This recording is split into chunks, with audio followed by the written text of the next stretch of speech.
Welcome everyone to a quick overview of lesson 1.15 from calculus, which is limits at infinity and horizontal asymptotes, or what I like to just refer to as end behavior. And I'll be examining it through the lens of end behavior and what we learned about pre-calculus, because we should already have a solid foundation in that. In pre-calculus, you were taught three possible cases for end behavior.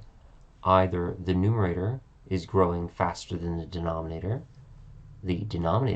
is growing faster than the numerator, or the denominator and the numerator are growing at the same rate.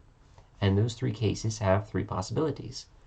If the numerator is outpacing the denominator, then this limit as x approaches infinity is either going to be negative or positive infinity, depending if the function's going up or going down. In this case, since we have a positive divided by a positive, the limit as x approaches infinity would be infinity. If it was negative, then the result would be negative as well. Now for this one, we have the denominator outpacing the numerator. Well, we are dividing something that is growing by something that's growing faster. This is going to trend towards 0. The denominator is always going to beat out the numerator, so it's going to get closer and closer to 0 the larger and larger numbers we put in. The cool thing about this one is that it would be 0 in either direction. Where this one, it depends, and I have to think about it a little bit. This one will always trend towards 0, positive or negative. Now, the last case is when they grow at the same rate. So it could be that we have an exponential, the same exponential in the numerator and denominator, or we have something like this where we have the same power. We would just take the coefficients and divide those leading coefficients. Now, if you had a polynomial with multiple terms, you'd only care about the coefficients of the leading term, the term that has the highest power. So in this case, it's going to trend towards 2/3, and this one is also in either direction. This is the only weird one where directionality kind of matters.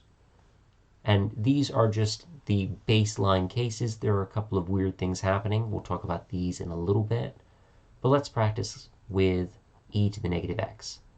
If I evaluate this limit now, I would plug in infinity to the power, so I'd have e to the negative infinity, and I'm not quite sure what to do with that.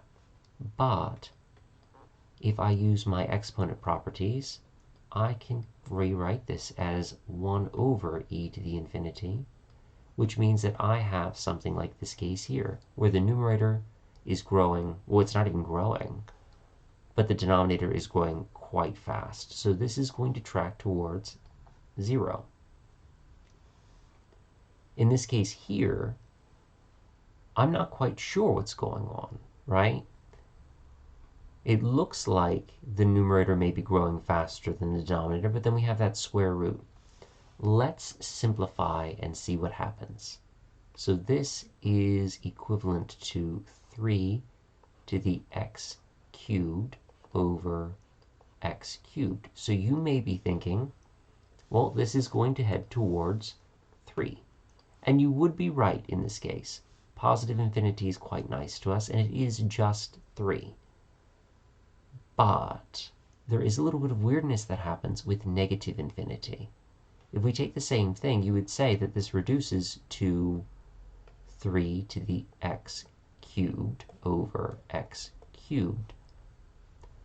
And if I plug in a negative infinity, well, I have a large negative number and a large negative number. Negative divided by negative is positive. That should trend towards 3 as well. And you would be wrong in that assumption. And the reason is, from pre-calculus, we should understand that the square root will only output positive numbers. So this is like the absolute value of 3x cubed. So this will only be positive, where this one will be negative, which means this will trend towards -3 instead. Please be careful with this. This really only comes up when you have the square root, and taking the square root would give you an odd power. Even powers are kind of nice. Odd powers are a little tricky, so please be careful. The last tricky thing that could happen is something like this. We have our ratio, our rational function, if you will, that's composed into another function. Well, let's take it step by step. If I were to look at the inside here and plug in infinity, we'd have the cosine on the outside, but we would have something that grows slower in the numerator and something that grows faster in the denominator. This would approach 0. So what we'll do is we'll evaluate the cosine at 0, and cosine at 0 is 1. So this limit is just 1. That is it for this lesson. I wish you the best of luck with your practice, and I'll see you in the next video.